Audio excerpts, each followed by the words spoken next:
Olá, tudo bem? Vamos agora em língua portuguesa? Bom, nós já passamos por muitos conteúdos de língua portuguesa, né? Cada um com sua particularidade, embora todos eles, né, se entrelaçam ali, cada um acaba se tornando complementar ao outro, né? E nos mostrando. E hoje nós vamos ver a coesão textual, que está lá no caderno de atividades de vocês, na página 16, tá? Na página 16, nós estamos trabalhando o texto, ele traz para vocês o que é a coesão textual, né? Quando nós falamos de coesão, nós estamos falando do modo como as partes do texto, elas se ligam, né? Então, é a referência de como as partes do texto elas se ligam, qual a relação, né, que elas estabelecem ali entre si, tá? Essa relação que acontece, que existe, acaba acontecendo através dos elementos coesivos, né?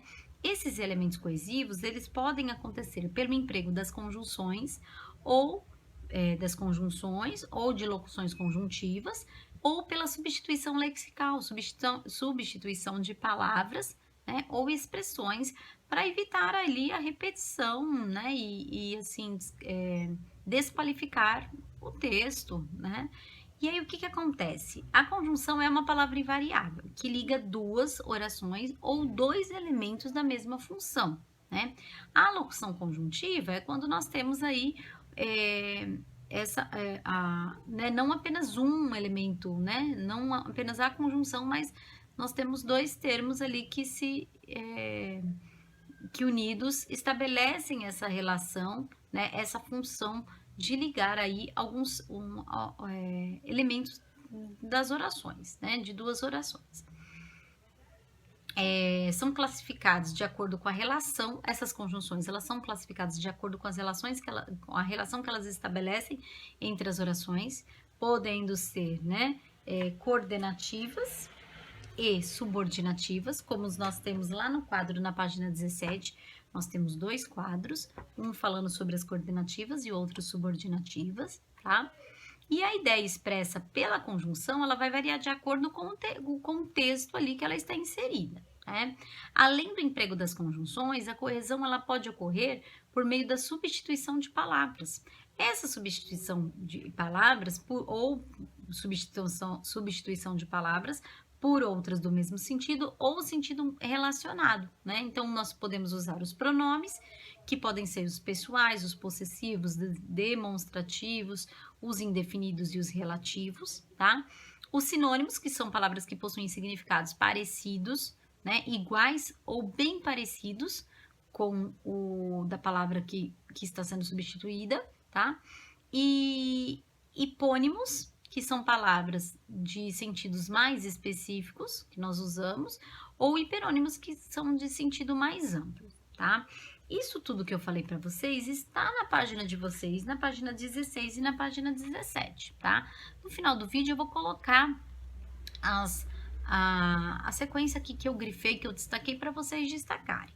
E as conjunções que estão lá na página 17, naquela tabela, né?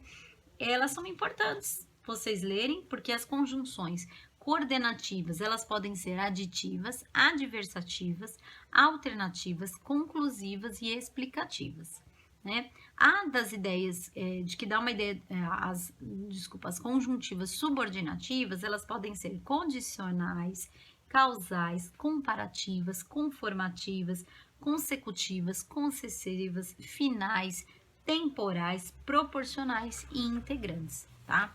Então, essas conjunções, essa tabela, não é para vocês ficarem decorando, não. Nós vamos consultar na medida que nós fizermos esses exercícios. Tanto que, né, cada uma dessas conjunções, alguns exercícios são bem específicos e eles já informam se é uma conjunção coordenativa ou se é uma conjunção subordinativa.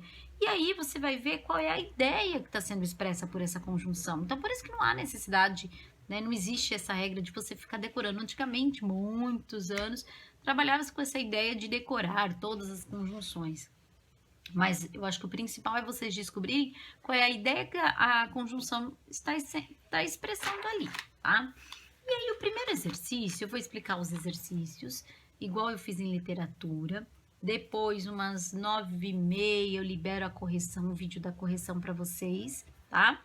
E aí, com esse vídeo da correção, vocês poderão fazer a correção e, feita a correção, enviar as fotos pelo Classroom para eu poder registrar quem fez esses exercícios, tá? Eu ia falar computar, não, mas é registrar.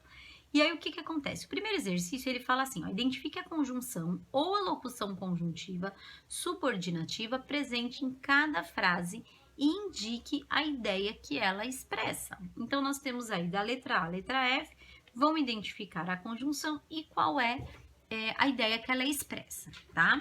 Depois, o segundo exercício, ele fala assim, relacione as colunas de acordo com a ideia expressa pela conjunção coordenativa destacada em cada frase. Então, nós temos conjunções aí coordenativas, né? Aditiva, oposição, explicação, alternância e conclusão. E aí, vocês vão ver, né, nas orações ali, qual delas assume cada uma dessas ideias ali expressas, tá? No terceiro exercício, identifique a ideia que a locução conjuntiva sublinhada expressa em cada frase. Então, em cada frase, ela terá aí uma ideia expressa, e é isso que vocês vão fazer fazendo essa classificação, certo? Depois, o quarto exercício, ele fala assim, assinale as frases em que a ideia expressa pela conjunção ou pela conjunção conjuntiva foi corretamente indicada, tá? Então, aqui vocês vão identificar para mim, tem mais de uma opção, tá? E qual a ideia expressa está entre parênteses. Então, identifiquem e vejam quais são as corretas, tá? Leia o fragmento de um poema. Então, olha só, palavras. Convido, conclamo, convoco. E se for preciso, persigo implacável as palavras.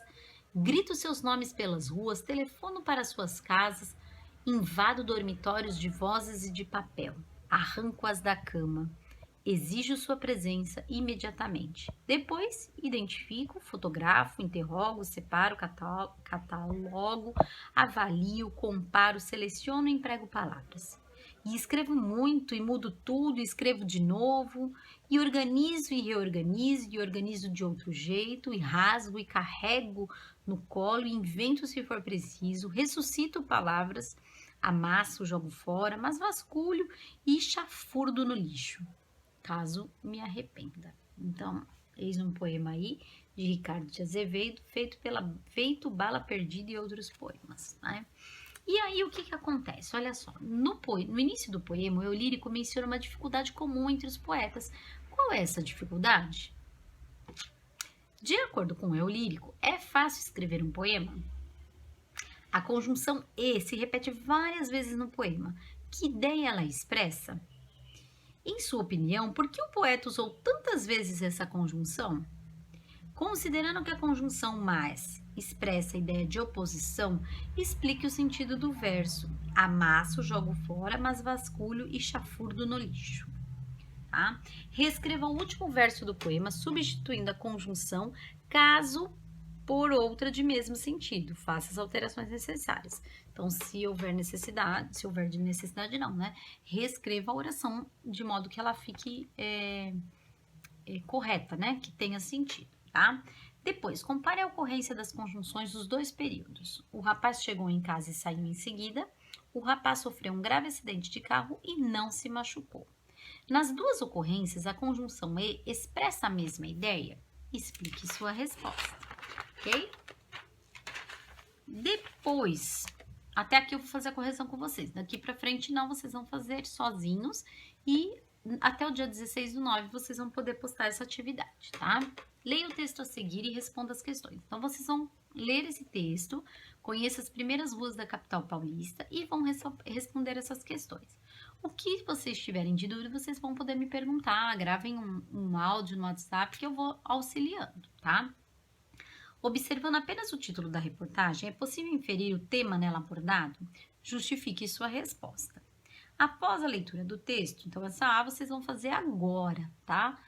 Olha lá, conheça as primeiras ruas da capital paulista. Então, Só isso você vai fazer a letra A. Depois, após a leitura do texto, sua hipótese sobre o tema foi confirmada? Por quê? O que a fotografia que acompanha a reportagem mostra?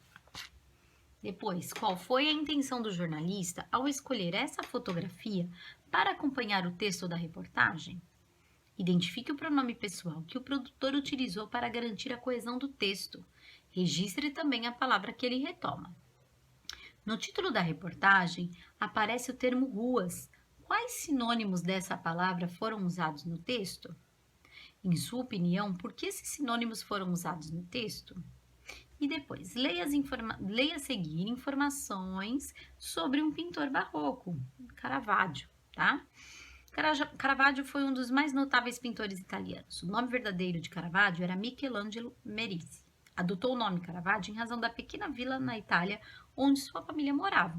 Em 1606, Caravaggio se envolveu em uma briga. Na briga, Caravaggio matou um jovem acidentalmente. Ele tentou fugir de Roma. Caravaggio foi morar em Malta para se esconder. E em Malta, Caravaggio se envolveu em outras brigas.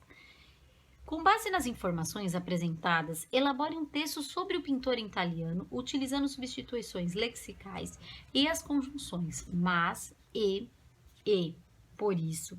Faça as alterações necessárias. Então, vocês deverão utilizar essas conjunções, mas, e, por isso, tá? E vão fazer as substituições lexicais que forem necessárias, né? Vocês observam que há muitas repetições que acabam desqualificando ali o texto. Então, vão fazer reescrita de forma que esse texto fique coeso e coerente. Combinado? Então, página 22 e 23 vão fazer e postar no Classroom até o dia 16/9, tá bom? Beijo, daqui a pouco eu libero o vídeo com a correção dos exercícios, ok?